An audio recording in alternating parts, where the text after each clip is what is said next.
I'll never forget the first night I heard her cry. It was around 1 a.m., and the sound came from inside the walls, soft, shaky, and full of pain.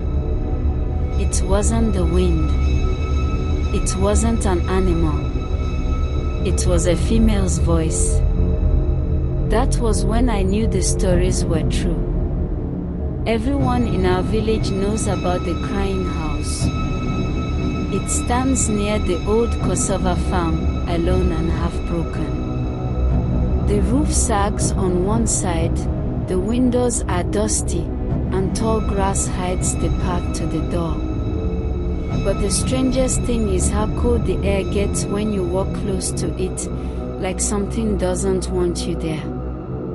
Old people say the story started many years ago with a farmer named Ovi, his wife, and their daughter, Chidima. They didn't have much, but they were happy. Ovi loved his corn farm more than anything.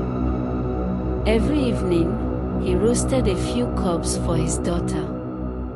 She would run around the house, laughing, holding her roasted corn in both hands. But one night, everything changed. The wife had gone to the market and didn't come back till late. Ovi went out to check on his corn in the barn, leaving Chidima alone inside. No one knows exactly what happened, but neighbors said they heard her crying for help. By the time they came out, the house was on fire.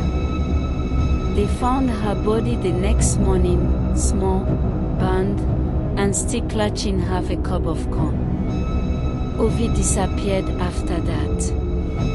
Some said he ran mad from guilt. Others said he went into the forest to hang himself.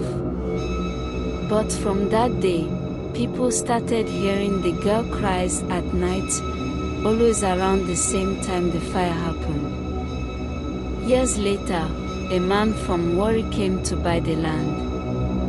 He laughed at the warnings. All that ghost talk is just bush people's story, he said. He painted the house, fixed the roof, and moved in. On his first night, the crying started again. He thought it was a neighbor's child. He ignored it. But when he went to check the next morning, the sound followed him, echoing from room to room. That night, he didn't sleep. Around 2 a.m., he heard footsteps, small, barefoot steps, moving across the floor. When he opened his eyes, he saw her.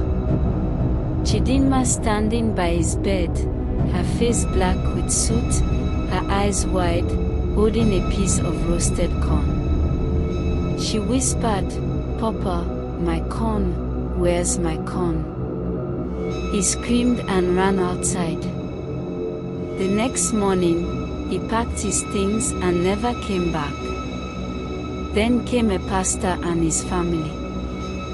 They said they would cleanse the house with prayer and fasting. The villagers warned them, but they didn't listen. For the first 2 nights, everything was quiet. On the 3rd night, the mother heard someone crying in the hallway. She thought it was her daughter, so she went to check. But her daughter was fast asleep. The crying continued, coming from the kitchen. When she opened the kitchen door, she saw small, wet footprints leading to the corner, footprints that didn't belong to anyone in the house. And in the corner was a plate with roasted corn, smoking like it had just come off the fire. The next morning, their daughter was gone. They found her hours later under the mango tree, staring blankly at the sky, holding a cob of corn. When they asked her what happened, she said, she wanted me to stay and play with her. The pastor's family left that same day. More people tried to live there after that. Some young men who said they didn't believe in ghosts rented it because the price was cheap. On their second night, the neighbors heard shouting.